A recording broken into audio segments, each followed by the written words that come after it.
It is my pleasure today to bring Pavel Curtis here to Microsoft Research. Pavel is actually in Microsoft product over in RTC. We don't go back a long ways. I think I met him about 2 years ago when he came to see WinCuts, a project my group was doing, and turned out they had some very similar technology that they were working on in Placeware, or as it came to be known, Live Meeting. But it was a fun exchange, and we've been exchanging ever since, and this is another one of those opportunities. So I don't know a lot about Pavel's research background, but he's been doing this for about 20 years now, and I know one very cool thing about him, which is he did Lambda Move. And that was really popular in the 1990s. I read a lot about that. There were a lot of research studies on that, so I think that's very cool. So I'm sure Pavel will continue to impress us today with his presentation on Moby. Howdy, thank you. All we needed to do was to finish the intro, and then we get more people coming in. I like that. That's good. We should have had you do the intro earlier. Okay, I'm going to talk about the Moby project, which is a advanced development software project in the real-time collaboration business unit. And I'll talk a little bit more towards the end about exactly how that's going to fit into products, but there's a lot to get through between now and then. This is the domain in which we would like to contribute.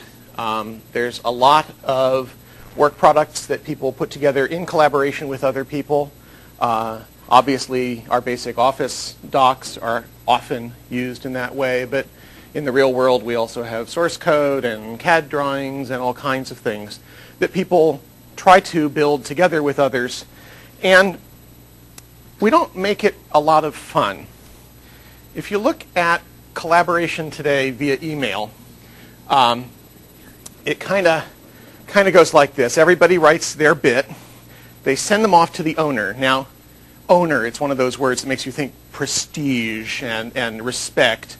And in fact, what it really is the scut work of collaboration. Because your job is to take everything and tie all the styles together and get all the formatting right, and you're up till midnight. And then you make your worst mistake. You send the result back out to all the authors. This is a disaster because they all want to make one little change, but they can't make the change anymore because now there's only one document to go around. So they send you mail telling you what change to make. You make the change. You send it out again. They say, no, you got it wrong. And it all goes bad. The thing I want to stress, we've all done this. We've all been through this process. And that is the best that Microsoft or the industry has to offer. This is what we put our customers through all the time. So let's get a little more specific. When I say collaborative editing, I want everybody to have their own copy of the data. Local, on their device, they can work with it very quickly. They modify only their own local copy. By some means, their modification or information about their modifications passes around between people. And then eventually, all the copies reflect all of the changes made by anybody on any copy. Okay? That's what I mean by collaborative editing. I'm not assuming that it's all happening at the same time. I'm not assuming that people are all connected to the network at the same time. What are the things that users want in this scenario? One of the most important things is that they're never ever prevented from editing. Right? You've all had the experience of opening a Word document off of a share and being told, oh, you know, somebody else has that open. You can't edit right now. Would you like to view it read-only? No, thank you. I would like to edit the document. I don't want to care whether somebody else is doing work at the same time. I don't want to care whether I'm connected or disconnected from the network. It's on my device. I ought to be able to edit it. I don't want that poor owner/victim to go insane. So I don't want anybody having to do tedious merges. I want these things to happen very automatically. But people worry about that. Gee, you know, if you're automatically doing merges, aren't you going to make goo out of my document? So I want the system to be able to tell people, hey, you know, you edited awfully darn close to where that other person edited. There's a real chance that when the auto merging all happened, it didn't look good. You probably want to go check that out. And then give them some capability in the control here to review those edits and selectively go and say, oh, yeah, but that change by Pavel, that was a bad one. Just take that out. Go back to it. And finally, I don't want to depend on a server. There's value in using servers for a variety of scenarios, but I don't want to depend on it. You buy PowerPoint, You got it out of the box. That's all you got is PowerPoint. It should just work. You could be able to collaboratively edit with PowerPoint. Okay. If this is going to be useful, we need a couple of different things. First, we need everybody to end up with the same document. That's remarkably non-trivial in this world. We'll see some reasons why. But that's not enough, just saying we end up with the same document, because that's so easy to satisfy. We just delete everything that's in the document. Big deal. No one's happy with that. And so we want to get this quality that got named a few years ago, intention preservation. I say it got named that a few years ago because it didn't actually get defined a few years ago. But the general notion, and we'll come back to this later, is that the edits have the same effect when they're finally applied on all those copies as they did when the user actually generated them. And when I say intention, let's be clear. I'm not trying to talk about whether the thrust of the argument is towards evolution or intelligent design. Right? I'm not going to know what's happening up in your head and what the semantics of the words are or any of the other sorts of things you might do in a document or a spreadsheet. What I can know is you intended to replace that word, not some other sequence of characters that's kind of near that word, but that word. Okay? That's the kind of low-level intentions I can preserve and I can define in a formal way. You're going to need this if you're going to do asynchronous editing. Placeware and Live Meeting now have a version of this sort of stuff, and it's moderately good at intention preservation. But it turns out because it's a real-time system, and because your edits are being delivered to the other parties very, very quickly, you're still looking where your edit went. If we're going to make goo of it in this automatic merging, your eyes are still there. The humans will notice, and they'll talk about it, and it'll be all fine. When you start going asynchronous, you may not even open that document for another month, and finding out that it's turned to goo while you weren't looking, that's kind of disturbing. And probably already inferred this, we're going to be sending just the edits, not the whole document. And we're never going to be doing comparisons. We're never going to do diff to try to figure out what your edit was. We're going to want to know at the time you make the edit what was the edit, and we'll keep a log of those edits. Okay? When you start doing diff, as everybody who's ever used one of these programs knows, it's inaccurate, it's unintuitive, it does all sorts of weird things from time to time. It doesn't capture your intent in a very accurate way. Okay, there's been a whole bunch of approaches to doing this kind of stuff. Yeah? In that previous slide, Yeah. you're deleting any character starting at position P, but position P may be different for the... It sure may, exactly. So how does that happen? That's what the whole talk's going to be about. Very good. He picked it out without me even pointing at it. You bet. Who would have thought that the hardest character data type in the world was character string? And I kid you not, it's the most complicated data type for collaboration. Everything else is easy. Okay, there's lots of approaches that have been taken to this. There's a bunch of state-based approaches, and I'm not even going to talk about them at all. Words, compare and merge feature, source depots, check-in merging facility resolve thing. Those are all state-based. They don't understand what the operations were. They just have final results. They do comparisons and so forth to try to get an answer. Why is that a problem? It's a problem because it becomes unintuitive. You can't trust it to do automatic merging because it does very strange things that match nothing.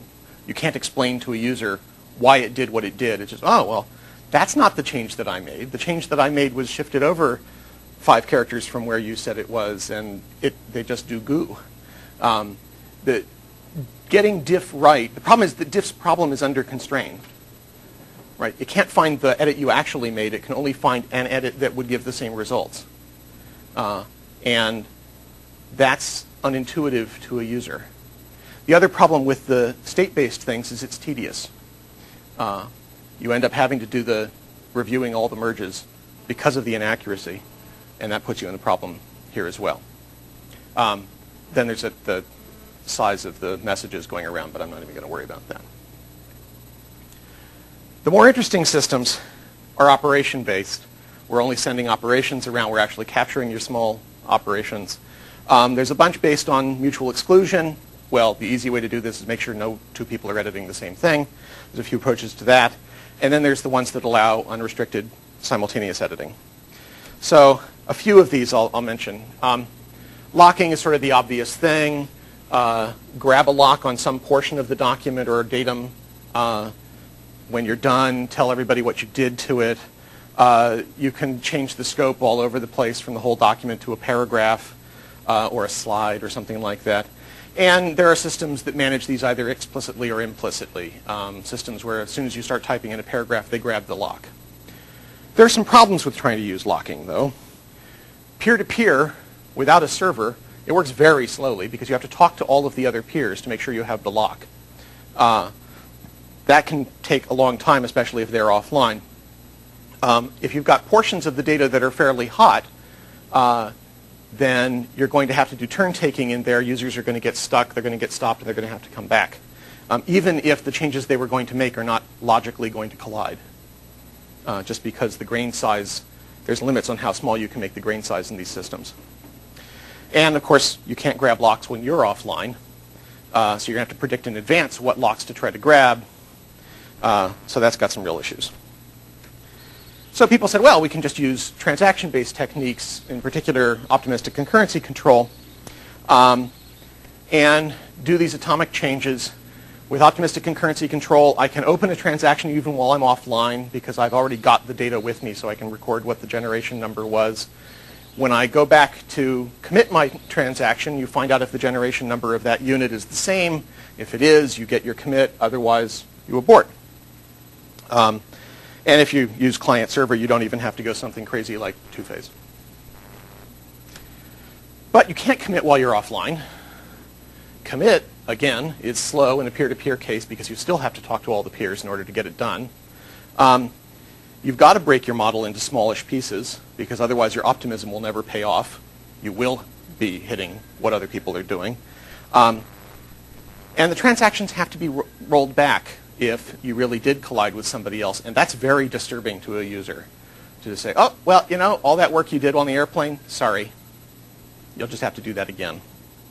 You have the illusion of being able to edit, but the reality can be bad, and you can't really predict very well when. So that's the mutual exclusion techniques. And I could go for a whole talk about all the details of these various techniques. I just want to get through some simple background. Then there's a technique that Groove and the guys at Groove, Ray Ozzie and friends, put together called do, undo, redo. Not the most euphonious name, but it actually says what it does.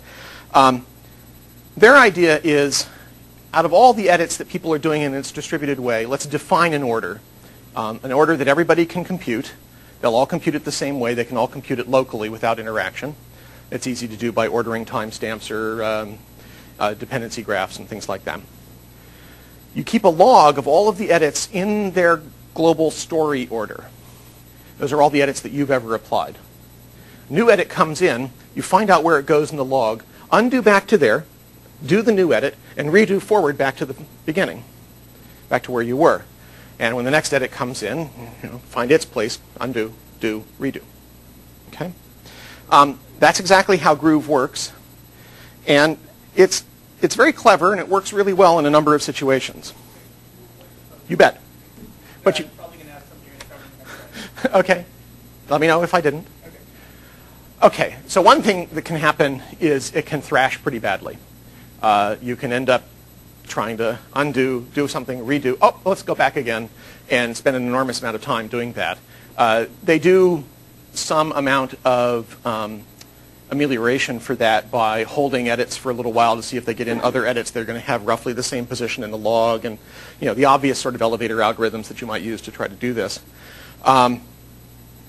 So that can be an issue, but it's not the biggest.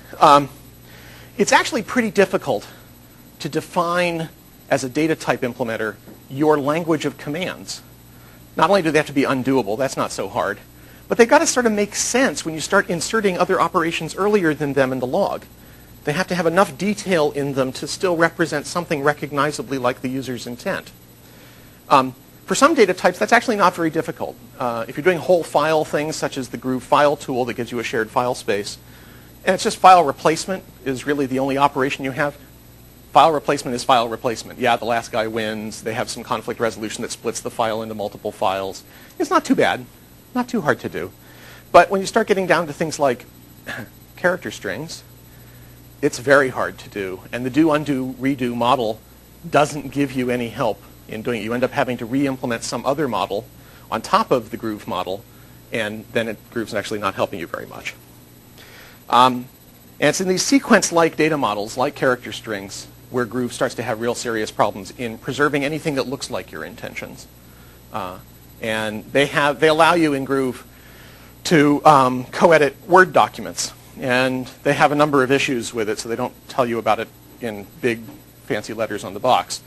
But they're sitting in the Word object model outside of the application, just sort of listening, which already gives them some interesting issues. And they, as I say, they can't really preserve your intentions. And so it's really best if you only do that with people that you're online with right now, so that when it makes a mess of things, you'll be looking at it, and it'll be okay. So that's the do, undo, redo model. The question I was going to actually ask Yeah. about that was, maybe this is more was like, it seems like, this seems like it would work when changes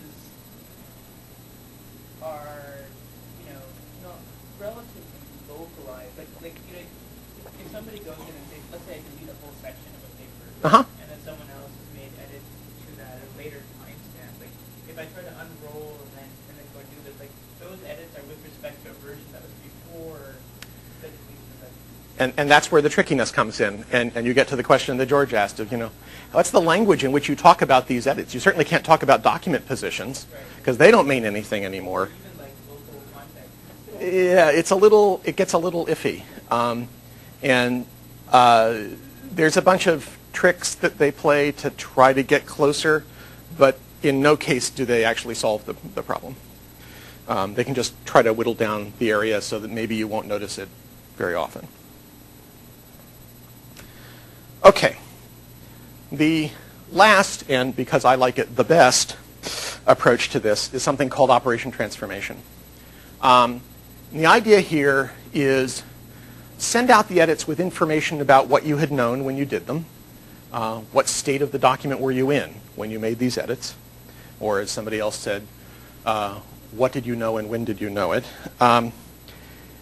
Then when you're applying it, when you're receiving edits, don't do any of this undo redo stuff, because that's not going to work, because people are going to apply them in different orders at different sites. Instead, transform the edits with respect to the knowledge you have that they didn't have. Right? Oh, you didn't know about this collection of edits. Let me account for those, modify your edit to take account of those, and now I'll have something that I can apply now. This is what Placeware uses in a client-server system. Therefore, Live Meeting uses it, because Live Meeting is Placeware. And it's what Moby uses. So here's a simple example. It's always good to start with a simple example to lull you into a false sense of security. So I'm going to delete some word in the second sentence of a document. Or sorry, you are. I'm going to delete the whole first sentence. So that's what our changes might look like. Mine's deleting 7 characters at 65. You're deleting 42 at 1. When I get your edit, I'd better not delete 7 characters starting at position 65. For one thing, position 65 isn't even guaranteed to exist anymore. That might be off the end of the document now. I need to subtract 42 because there was a deletion to the left of yours that was 42 characters long, and so you're off by 42. If I delete 42, it's all going to be fine. So I end up doing change A followed by change B. You're doing B followed by, sorry, I got that backwards, B followed by A prime. Okay? Now, as it turns out, you don't need to modify my edit. My edit happens to take place fully to the left of your edit, and so the indices that it uses are still correct, because we happen to number from left to right. But the basic notion is that you're going to have to do these sort of transformations. Now, clearly, there are going to be a lot of niggly details if you're going to try and get something like this right. You'd better have some grounding to keep you from going completely crazy. And the grounding is this thing called the transformation diamond, and it's just a commutative diagram of a certain sort. So we start in the same state of the document. I do one edit, A, and I go off into a different state. And then you do an edit B, ignorant of mine having done mine. So we started in the same place. We both went 2 different places. Okay, hold on to your seats. This is really exciting here. Oh, sorry. No, we end up in different states. That wasn't very exciting. I'm sorry. Now it gets exciting. Woo! That's what edit transformation looks like. I just thought you should see it live. So what I'm going to do is take your edit B, which we somehow exchanged, right? Take your edit B, modify it to account for the fact that you didn't know about A, and I'm going to write that B hat A, and now I can apply it. That'll get me into some state. You're going to take mine, woohoo, and transform it to account for the B that it didn't know about, and apply it. And the idea is we should end up in the same state. So certainly one thing we need to do in defining this little hat operator is to ensure that always, if I do A followed by B transformed to take account of A, and you do B followed by A transformed to take account of B, and A and B were generated in the same state, then we'll end up in the same state. Yeah. It seems, can you always guarantee that? It seems really hard. Well, stay with me. Stay with me. Yes, you can always guarantee that. Yeah. So, And you can do much better than guarantee that. I'll come back to that. so back at the beginning of the talk, you said a global property you wanted is that when we combine like all our sequences of edits, we should see the same doctor. We should converge You bet. at the end. And this seems like the most inductive possible approach to get that global property, right? Yes. Every little edit, we knit them together, and we always get agreement, right? That's right. So I'm wondering, I don't know, that seems sort of stricter than maybe necessary. So I'm wondering, is there anything you would explicitly give up as opposed to doing it in bigger chunks as opposed to one operation at a time? I think that what you give up is degrees of freedom that would be confusing. I'll be able to explain to a user, this is why the document at the end looks the way it does, because from omniscient guy's point of view, I saw that edit of his, and then that one of yours, and then that one of yours, and so they were applied to the document. Those intents were applied to the document in exactly that order. You say, oh yeah, that's what the document would look like, and I can show that in a Word track changes like UI and give you some sense of exactly what the story was that was told here. One of the problems with doing the state-based diffing thing is that it doesn't have a story at the end. And that's confusing, especially for information workers as opposed to techies who are writing source code. Okay, so that's diamonds. We're going to say a lot about diamonds as time goes on. Now let's talk about knowledge. Yeah. I'm still a little disturbed by this. because if Well, you should be. If you have overlaps in those sequences, or if you have some kind of state that's not expressed in the sequence of characters. For example, if it's a Word document that you're changing and you have figures carefully placed, and you make some changes that make those figures float around, there are side effects. Yes, that's true. I am, in fact, not paying attention to where figures might float to if only Word had floating figures. But that's another question. I'm not bitter about that. But you're right. It can move things around. It can change how your cross-references work, and that might change a line break or a page break. And yeah, I'm not paying attention to that at this current stage.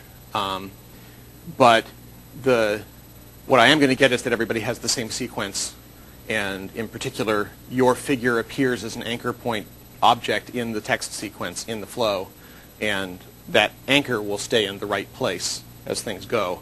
But yeah, it might be pushed onto a new page, and almost any time you modify one of these documents, the last thing you do is try to get all the figures on the right places, because if you change anything, it's all messed up. And I'm not going to try and help you with that yet. We'll just keep banging on the Word team and get them to handle it.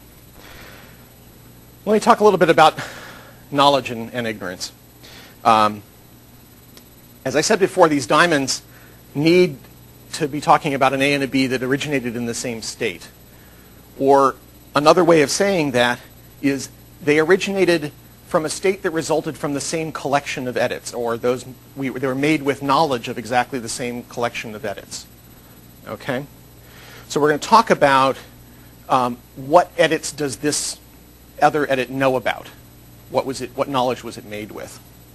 We're going to annotate every edit as they pass around on the wire and so forth with a representation of its knowledge, and we'll come back to exactly how that representation is going to work in a bit. And then the transformations, these little hats, are supposed to account for this ignorance. Oh, gee, I have this edit B, it didn't know about A, let's fix it up so now it reflects as if it had been generated after A was done. Okay? That's the game we're trying to play here. And when we recast that into the diamond, it says you can only start a diamond with two edits that have the same knowledge, call it X in this case. And when you get one side, you've got yourself a new version of A. The way to read these hat expressions is always look at the leftmost letter. All the rest of it is modifications of that edit. So this is a modification of A that knows more than it did before. It knows B in addition to X. Okay? And similarly on the other side. We now have a new version of B that knows about A. Okay, so this is how knowledge propagates through diamonds. Okay. In order to explain some other stuff, let me just back up a little bit, tell you some history. The operation transformation approach was first proposed in 1989 by these guys, Ellis and Gibbs. They were at MCC. And it was a really cool idea. The only thing that anybody had done up till that time was trying to use locking, and that wasn't working so well. The only problem was they had a few small problems in the paper. They had a control algorithm that said, when do I apply hat and try and transform these operations? And there were bugs in that. And then they said, okay, and here's the actual definition of hat for character strings, just to give you a concrete example. And there were bugs in that. But it was a really cool idea. Some years later, at Xerox PARC, David Nichols and Mike Dixon and I, a few other folks, were trying to build a system for doing collaboration. We had a client-server system. We came up with this idea of sending the edits and doing transformations. And then we searched the literature, because like all good scientists, we search the literature when you're writing the paper, not when you do the work. And we said, oh my God, they've already done it. Our paper's out the window. And then we looked through his thing and it just looked funnier and funnier. And we said, actually, it doesn't work. Oh, good, we still have a paper. But we only cared about the client-server pace because that was the system that we had. And I'll show you in a minute just how much easier client-server makes it, which is to say a great deal easier. Meanwhile, unbeknownst to us, a couple of other folks were looking at the Ellis and Gibbs paper and actually trying to solve the hard problem that they were working on. And they managed to get the control algorithm right, which is not trivial, but they managed to do it. But even they couldn't produce correct character string transformations. And there the problem sat for 10 years, with a great portion of the collaboration community who actually paid any attention to this stuff saying, well, gee, OT, yeah, really kind of nice, except completely useless since nobody can actually generate transformations that work. Meanwhile, we formed a business on the basis of the client-server OT, and it was working just fine, and we got bought by Microsoft, so how bad could that be? Last summer, I spent a bunch of time going around to people in the office group saying, OT, OT, we should be doing OT. Got to get collaborative documents. It'll be great. Because I'd heard, I hadn't actually read these papers, but I'd heard that other people had actually solved the hard problem. And, you know, you never read the literature until you need to read the literature. And so there I was, going around telling people about this. And I had a visiting professor working for me last summer, a guy named Prasoon Devan. He's been around MSR one or two times as well. And he's kind of on the periphery of this area. He reviews all the papers that are in this area. And we took him out to lunch at the end of his time here, and I was explaining to somebody else at lunch how OT worked. And Prasoon was giving me the funniest looks the whole time. And afterwards, he took me aside and he said, you know, I didn't want to say anything in front of him. It's still an open problem. Nobody knows how to make this thing work. All the published transformations are wrong. I've just been giving a big reputation around all of Office that this is how we're going to do things. So he said, but another thing, the way you described it, nobody else talks about it that way. Nobody talks about it that way. I don't even understand really what you mean when you say that. Oh, good. Maybe that'll work. And as it turns out, it does. And I'll say a little bit about that as we get to the end. So we have now both convergence and intention preservation in correct transformations that really work for character strings and an understanding of why character strings are actually the hardest data type in the world. So a little bit of that towards the end. But first I want to get you through the other bits that we need to put this together. Okay, let's look at the client-server piece. This isn't very hard. We're just going to assume out the wazoo. We're just going to get everything going our way. Communication is ordered. Communication is reliable. It's TCP semantics. It just works great. It's all beautiful. The server is going to have a separate OT session with every client. It's going to get a change from some client. It's going to transform it according to what the client didn't know when he sent it, get something that it can apply it to the server's copy of the data, and then pretend that that edit was his idea all along to all the other clients, and tell all the other clients, hey, I'm making this edit. And so clients that are equal to the same server must be equal to one another, and we get convergence and moderately good intention preservation. Knowledge is really easy to represent in a world where there's only two parties in your collaboration. How many of my, and everything is ordered and everything is reliable. How many of my edits have you seen? 6. I know which 6 they are. They're the first 6. Okay, cool. So one integer I can send along with every edit, and the diamonds are trivial to manage. So let's say the server makes some edit S, and then it receives over the wire edit C1 from some client. That's the only client that matters in this OT session. So the question is, did he know about S when he made that? 2 possibilities. If yes, well, great. We just apply it. It just tacks right onto wherever we were, and we're all done. Go to the races. If it's no, okay. Now he started without knowledge of S. We can make diamonds. Terrific. We make ourselves a little diamond. We have little transformations. We now have a version of C1 that we can apply, and we go and apply it. C2 comes in. How about this time? Does he yet know about S? Or is he just not listening? Okay. If yes, great. We apply it at the bottom of the diamond.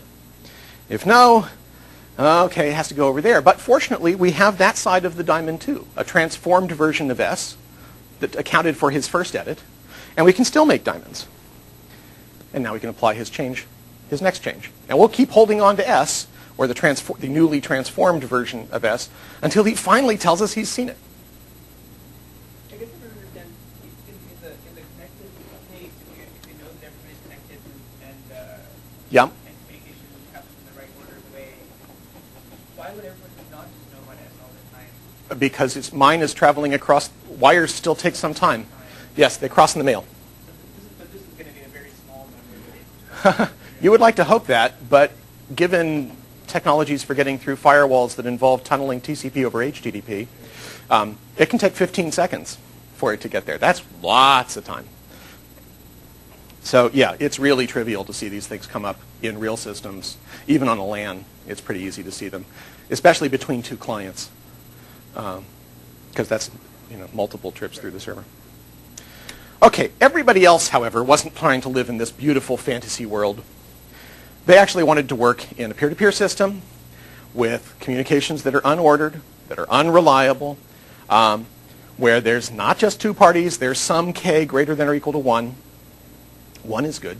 I could do that. So every copy knows about all the other copies, just knows that they exist and knows something about what they know. Knowledge is going to be a little trickier to represent than just a single integer. And the diamonds are just a tad trickier to manage because now we have to do k-dimensional visualization. K for me is about 3, and that's where visualization stops. Okay, what do you need to pull it all together? You need some kind of communication that can get these edits and other roster changes and other things around between people. You need some way to get back to a world where you have something resembling order and something resembling reliability, because you can't stay down there forever. Then you have the diamond problem, which is how to deal with ignorance. and I'll come back to that. And then finally, you get to the interesting part from my perspective, which is, okay, we got to define correct transformations, and which turns out not to be that hard to do. You just had to have thought about it the right way. Okay, communications, what do we need? Well, that when we send messages, they're broadcast to others, and maybe they'll get there. I mean, that's all we're going to count on. Everything works. Tin cans work. We could use full mesh TCP, which will work in a lot of LAN situations. UDP will work fine. Relay servers in the cloud, like Groove uses, that's great. Gets through all sorts of firewalls. Can be store and forward relay servers. Now people can work when they're disconnected. Could just use email. You could even use a shared file. I'll just store my edits into the file. You go look at the file, see if there's edits there you haven't seen. It's a broadcast medium. It's file as Ethernet. So the communication's not a problem. Causality. This is our correspondence to order. The problem is that the messages can arrive to you before the ones that they might have seen, before the ones they depend on. And we see this breakdown of the triangle paradox all the time in real communications, the triangle inequality, I mean. So we're going to use version vectors. It's an old technique. And it basically says, how many edits from each of the k copies have you applied at the time that you say this? So it's actually a vector of integers. And, well, really, it's a vector of pairs of site ID and an integer. Wave. Yeah. Is user well defined? Because if I'm editing on multiple computers, We're going to, I say user here, but really we talk about sites more specifically, and we get pretty darn specific about what we mean by a site. And in particular, what that site has guaranteed to us about what it's done. Yeah? In the previous slide, when you were talking about these different ways of communicating, you were talking about the document itself, No, I was talking about the edits. the edit, as opposed to the knowledge of the state of the document. Those are being implicitly carried in the edits. You'll know because there isn't just one document, there's a little bit of moral relativism about the state of the document. What you'll know is if I've done the first n edits from each of these different people, then the document is in a particular state. And if I know more than that, of course, it will change. And so these version vectors are going to go along with things. Now, you might be worrying a little bit about these version vectors, because if I get a bunch of people in the thing and I'm tagging every insert of a character with one of these, it's going to get big. It turns out that the Groove guys, who also need version vector-like things for what they do, came up with a remarkably good compression algorithm. And I won't go through the whole details, but the wonderful part is in a fairly large percentage of the edits, it compresses down to 0 bits, which is really kind of a cool trick. And especially if you're typing quickly, the vast majority of your edits will have 0 bits assigned to the version vector. And so it's kind of cool. The receiver is going to look at these edits as they come in. Calling it a compression algorithm is really kind of bogus, but there you go. The receiver is going to take these edits, look at them, and say, hey, do I know everything he knew? And maybe more. And if he knew more than I know, anything that I don't know, then there's nothing I can do with his document. It's generated from a universe I have no information about, except that it's some number of edits away from my universe, but that's a big diameter. So we're not going to try to do anything with it. If you knew stuff I don't know, hold it. We'll get back to it. Okay, we'll just queue it. As soon as I know everything you knew, then I'll come bring it back again. That'll get us this sort of causality. Reliability, not too much harder. We've got to get every message to every user. There's a few different techniques. The simplest one to see is just send out your knowledge vector every once in a while. Watch the ones that everybody else is sending. Does anybody know anything that you don't know? Set a timer. Ask that person to resend the messages he knows that you don't know. Don't have to ask the person who initiated those messages. The one who told you he knew them is good enough. You can get a retransmit from anybody. There's another technique using ACKs that go only back to the original sender plus occasional broadcasts and interesting stuff that gets a little bit more complicated, which is what Groove uses today. It results in fewer messages overall, but it's more complicated. I like just the periodically rebroadcast. It works fine. Okay. Let's look at the ignorance problem. The problem in this case is that you might have knowledge that's incomparable with my knowledge. You know stuff I don't know, I know stuff you don't know. It could be tricky. And the diamonds only work if we have identical knowledge. I can't get anywhere until they're identical. So, I have an example, a little modest example. Our friend Carol lives in the Northwest, and she's going to make the first modification to the document. So she generates this edit called C with no knowledge. Okay, there are no previous edits. Okay. Her friend Alice, who lives very close by, hears Carol's edit and makes her own edit. So there's edit A, which knows about C. Okay, that's great, except over on the East Coast, David's over there editing. He didn't know about any of that, so he just made his own edit from nothing. And his good buddy, Bob, makes an edit based on D. And then all those marvelous edits start making their way down to Texas, where Elmer lives, and he's kind of bemused. So the question to be solved in this simple example is, what would Elmer do? Okay, he's going to have a queue of the received edits. And if you're taking notes, this is the magnum opus of PowerPoint animations, this one here. Okay, and he's got some representation of what his state of knowledge is, which is nothing, because he's in Texas. I didn't say that. I didn't say that. Wind back. Okay, first thing that happens to come in, oh, look, it turns out to be Carol's edit. Carol's edit was made with exactly the same knowledge that Elmer has. Lucky Elmer. He can just apply it. Pretty cool, huh? Woo! And now he knows C. That's how it works. You just push it into their head. And we can rock off C. We've done that. The next thing that comes in, ooh, bad luck. It's Bob's edit. It knows about Dave's edit, but we don't know about Dave's edit. So there's really not much we can do with it right now. So we'll just sort of fade it out. We'll come back to it. What comes in next? Ooh, it's the aforementioned Dave's edit. Cool, except Dave's edit was made with zero knowledge, and we have knowledge of C. We need a version of D that we can apply in a world where you know C. So we need a version of D that knows about C. So we're going to make a diamond. That's the only way we have of doing these things. D's on one side. We need a version of C on the other side that has the same knowledge. Oh, which is actually the original. We've got that. So cool. We have those two. We make a diamond. On the lower right, we have a version of D that knows about C. C is what Elmer knows. We can therefore apply it. Woo! Cool. Okay, no trouble. And now we can bring B back, because we now know everything it knows. It's, however, ignorant of C. So we need a version of B that also knows about C. We need a version of C, therefore, that knows the same things that D does. Oh, and look, we've already computed it in the lower left. So let's fade some stuff out, slide him over, and now we can make a diamond with those two. We have two things that both know about D. We can compute these things together. We have a version of B that knows C and D. That's what Elmer knows. So off we go.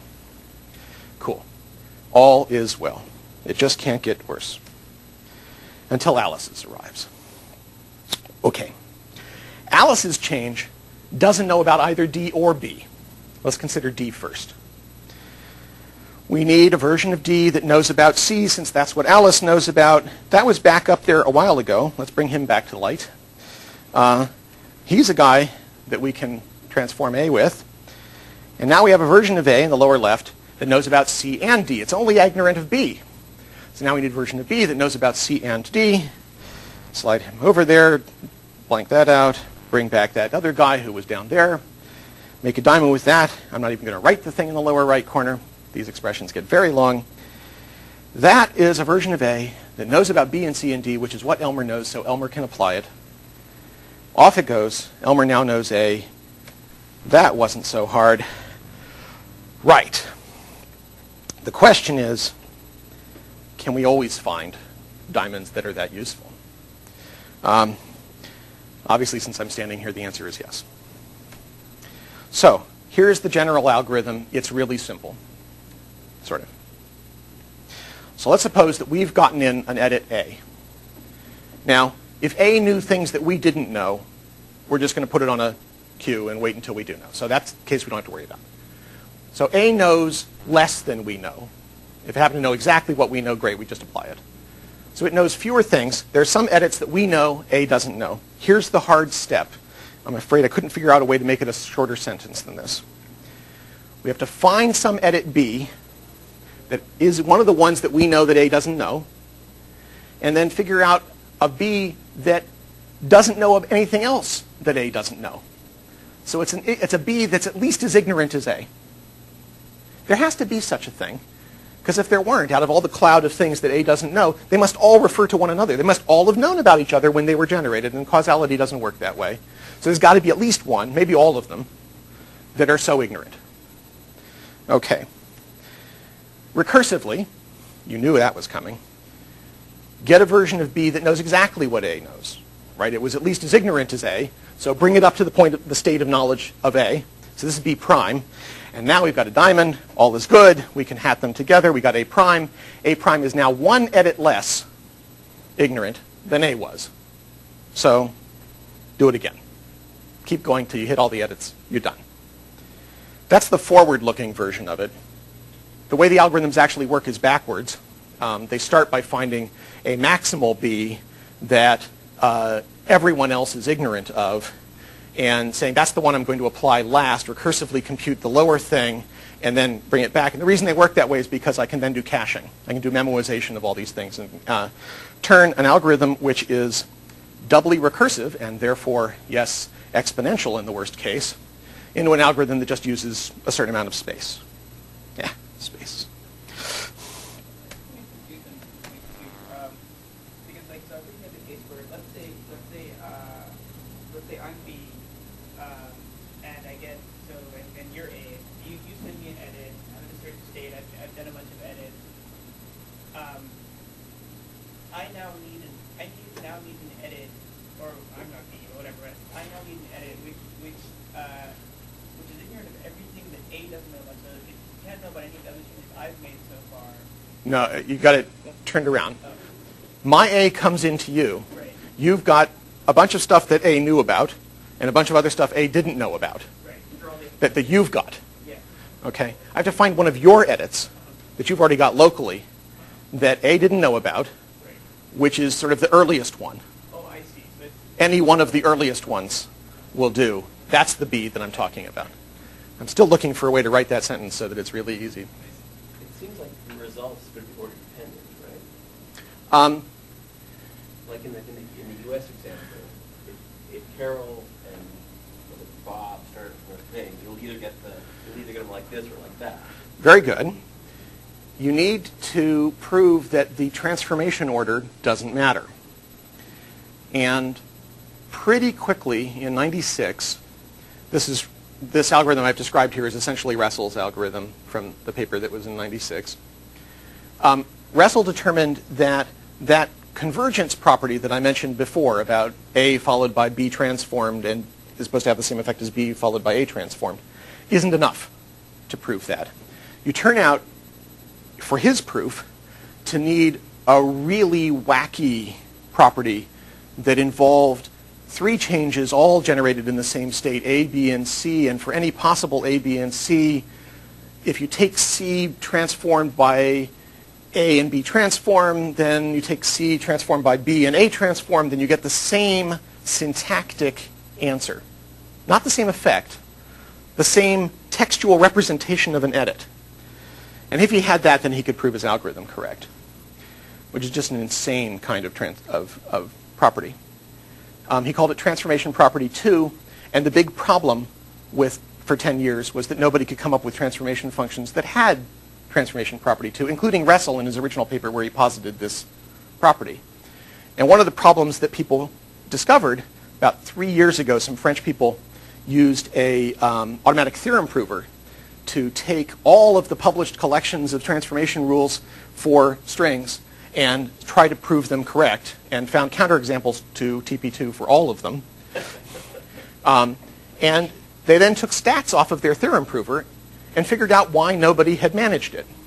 And the reason is that because you've got 3 arbitrary edits, and you're looking at character strings, and let me tell you, there's a bunch of little cases that you have to deal with.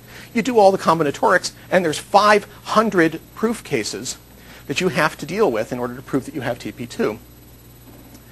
Nobody's done that except maybe one master's student out of Waterloo who's got a 50-page appendix in his master's thesis that claims to be a proof of convergence of TP2 for a particular set of things. Okay, that's hard. That's why everybody said, oh, this is useless. Good question, though, because there's another approach. Remember that I said at the beginning, what we're looking for is both correctness and intention preservation. The people who were looking for things that satisfied TP2 were just looking for convergence. And other than trivial delete everything rules, they couldn't come up with that. Okay, let alone this crazy notion of intention preservation. The thing that you need to do, and the thing that I looked at, which came out of our experience with Placeware, is define precisely what you mean by intention. And by precisely, I mean give me a mathematical model of exactly what the data model is and exactly what are the operations that the user intended to do. Not the ones that look like delete 6 characters at position 5, because that wasn't the user's intent. Right? The user's intent was delete that word, the characters with those identities. Bring together that formal model of exactly what their intent was. And now, go back and take a page from Groove.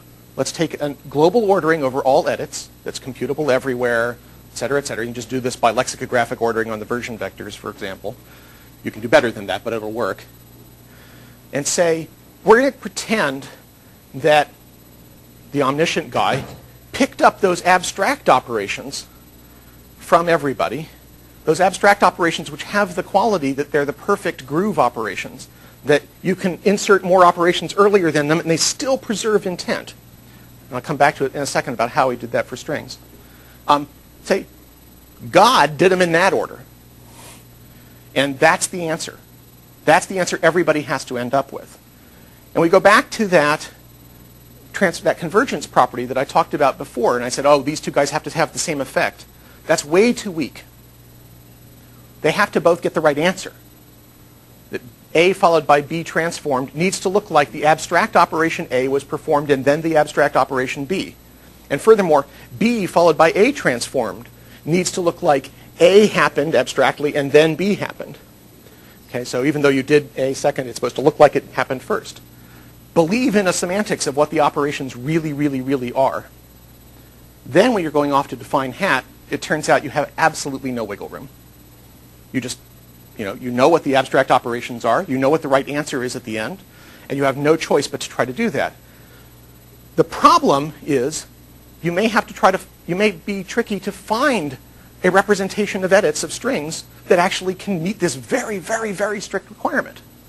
And in fact, I eventually had to give up on character strings as character strings alone, and instead had to introduce another data structure that was slightly more complicated because that's what I could actually make work. So let me just give a quick view of that. This went faster than I expected, so I didn't actually have slides for this. I'm sorry. If you're going to say that the intent of a string edit is delete that character there, you've got to have a way to talk about that character there. So abstractly, this is not what we implement in the code. This is just the semantic model. Abstractly, we say character strings are really sequences of triples. The triple is a character, good, a GUID, a unique identifier for that character, and a bit saying whether it's been deleted or not. Because we'll never actually delete them. We just mark them as deleted. This is a nice abstract model. It doesn't have to be efficient. It doesn't have to be really very implementable. But it works. If you have that model, and your abstract operations are delete a range from GUID to GUID, which just means mark all those guys deleted, even if they've already been marked deleted, and insert this string before that GUID, find it in the string, put it there. That does a really good job of carrying the low-level intention of the user, and it's completely immune to more operations being inserted earlier in it than the sequence. That's the definition of correctness. Match that. If everybody matches that, you turn out you only have to do case-by-case analysis. Each case can stand by itself. Does it preserve this property? Great. All done. Don't have to compare it to another case. And you don't have 500 proof cases. You have 25. And they're pretty simple ones. That's how you do correct transformations, and I promise at some point I'll give a better talk that talks about that part. Yeah? So you are imposing, so if there's any time, you are imposing a global order. We are imposing, there will be a story that says what order God saw all the edits in. And everyone is guaranteed to get And, that. But it and might not that's be the where best. we're going. It might not be the best one, but... No, and you do have some options about how you decide that order, define that order. And one thing that was pointed out by David Nichols when I was telling him about this story, and I told him, well, I'm using lexicographic ordering over aversion vectors. He said, that's very arbitrary. And it assumes that you know all the causality in the system. What if I made changes last night, offline, called you on the phone, told you about my changes, and this morning you made changes with knowledge, human knowledge, but not technical knowledge of my changes? Yours ought to be later in the story. That's how I'll understand it as a human. And he said, and this is easy. Use your local GMT time. It doesn't have to be accurate. I mean, if it's wildly off, we're going to get a little bit more confused, but almost anything. And then you break ties using lexicographic ordering on version vectors.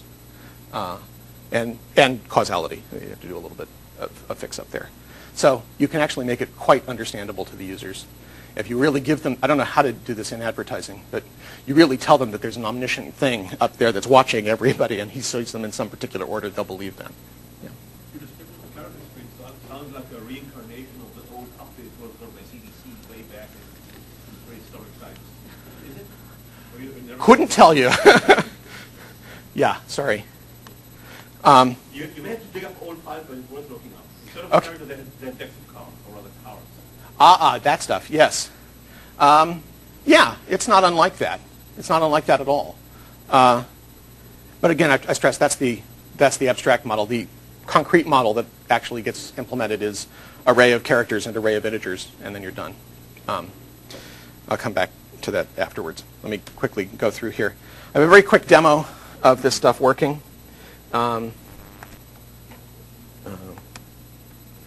And it doesn't take long because there's really not much to, oops, that's not the right directory. Yeah. I'm going to go in here. I thought I had this all set, but I was wrong. Okay, look, it's a shared editor. Big deal. We'll go in here, we'll invite a new member. Poof, there's a new member. He's got the same text as we do. Well, that's not so hard. And look, they type at the same time. Well, that's not very tricky. So let's go in, and there's a little task pane off to the side here. And we can tell these guys that they're actually offline.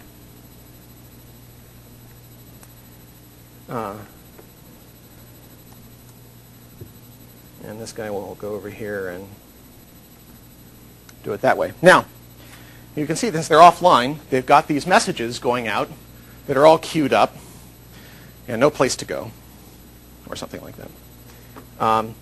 So we'll bring this guy back online. Well, that didn't help. The only guy he's got to talk to isn't online yet.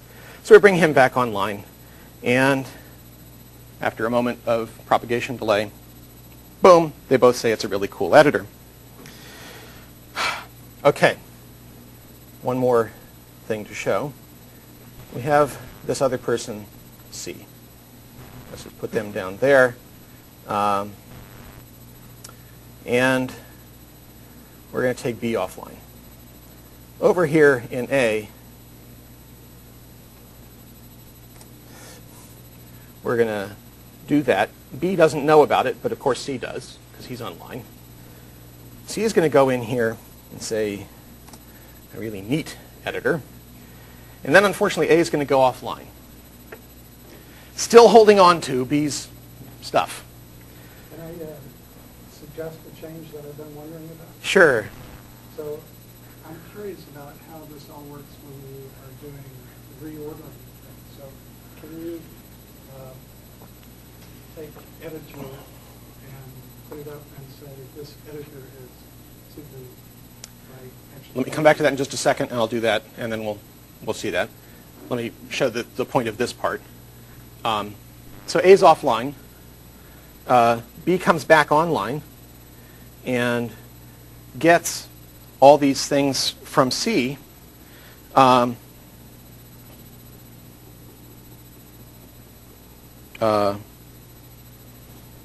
aren't they showing up?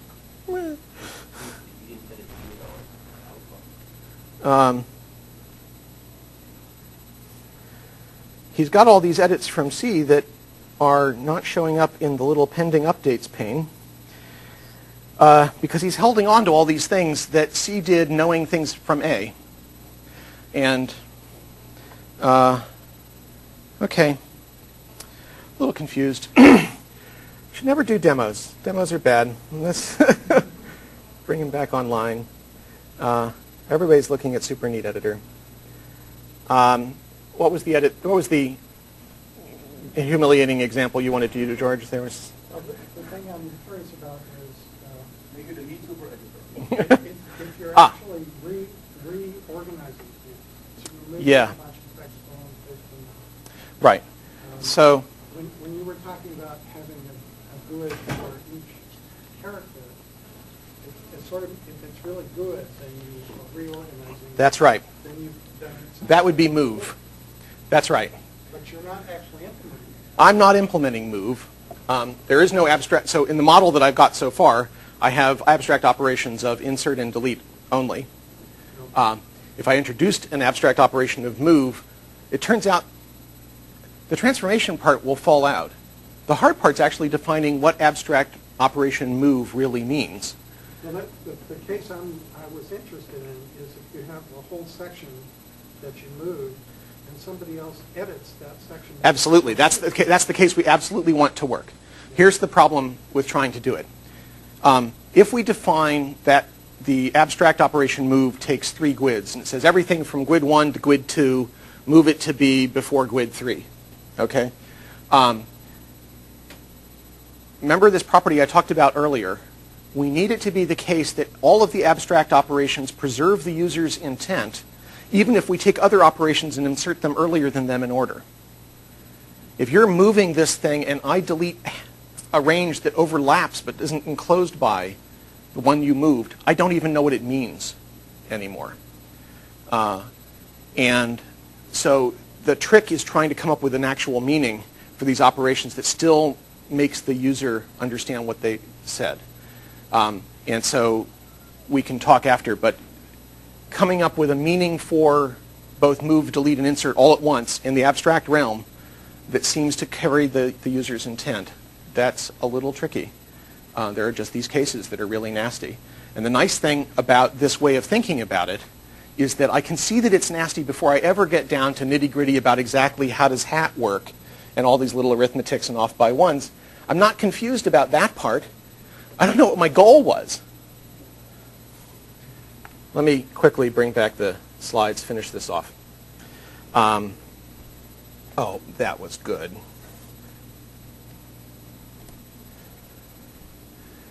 Okay, that was our demo. Very quickly here, because I realize I've run over now. This is the software that we're actually trying to build, the stuff in white. The idea is that that control algorithm and a bunch of other bookkeeping is here in the center. We're going to build a collection of generally useful, horizontally applicable data types, such as strings, rich strings, dictionaries, that sort of thing. On top of that,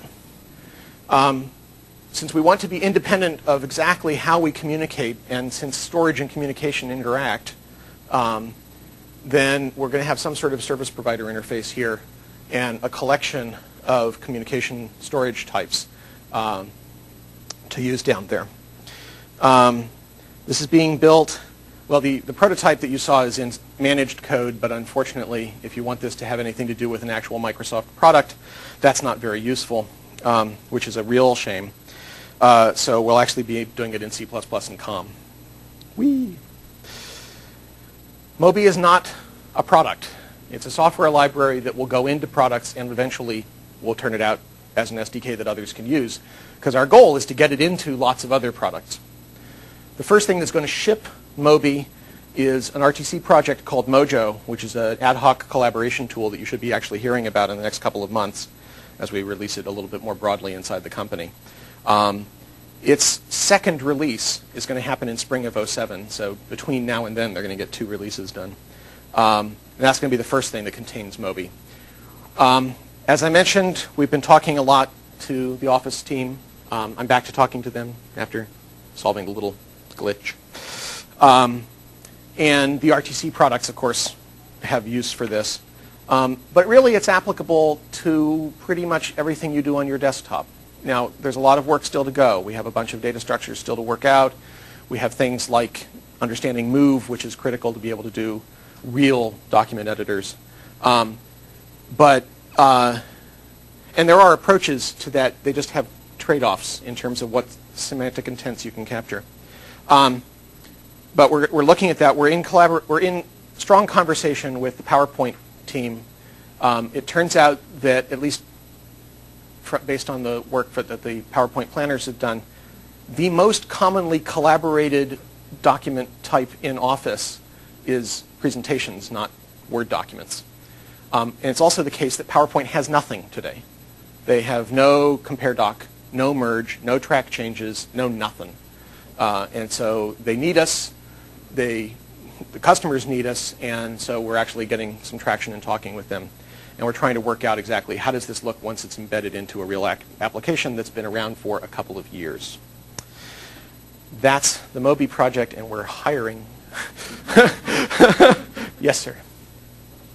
How do you handle that all edits aren't equal? I am a terrible speller in English, and I could introduce spelling errors. There's a couple of interesting things that drop out of the technology that we've got. The first is, obviously, we have a list of exactly what all of the edits were. So I can do post hoc review of the whole session. We're still working through what's a good UI for that, and we'd love to get some help on that. But I can show you exactly how the document got to the current state. If I were the owner of a presentation that you were contributing to and we had this little conversation, when I get changes from you, I'll just go back and review those changes. I can go and fix them myself. You haven't lost the information, so you haven't given up that sense of control. The other thing that is really quite interesting that pops out of this work is, suppose every time you make an edit, in the imaginary world, I spawn a brand new site to the collaboration who immediately makes the corresponding undo edit. But his edit is still traveling along the ether and hasn't gotten anywhere yet. Just imagine that that's happened. I'll do that for every edit you've ever made. In fact, every edit you ever get. So I have the undos all lying out there getting transformed, ready to come in. And I can apply them at any time, which means I can do full selective, pick any edit in history and undo it in isolation as a capability. Which means that I can show you a track changes-like view of what happened to your document or your presentation and let you get exactly the track changes experience of accept, meaning don't tell me about that anymore, or reject, meaning that undo from the ether, bring it in. It's generated as a new edit, so it goes off to other people. If somebody else is also deciding to undo it at the same time, another clash has occurred, and we're going to tell you, hey, you're editing really close to that guy, and we'll fix it. But you've got this wonderful post hoc review capability. So that's our story for how to handle the people whose spelling in English is not so great. And other issues, like real live wires. Yeah? You were talking about marrying PowerPoint documents.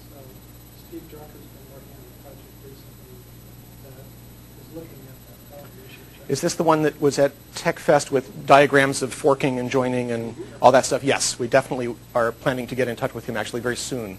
My PM who's working for me is been working on trying to put together an understanding of the end-to-end user experience for what a collaborative PowerPoint would look like.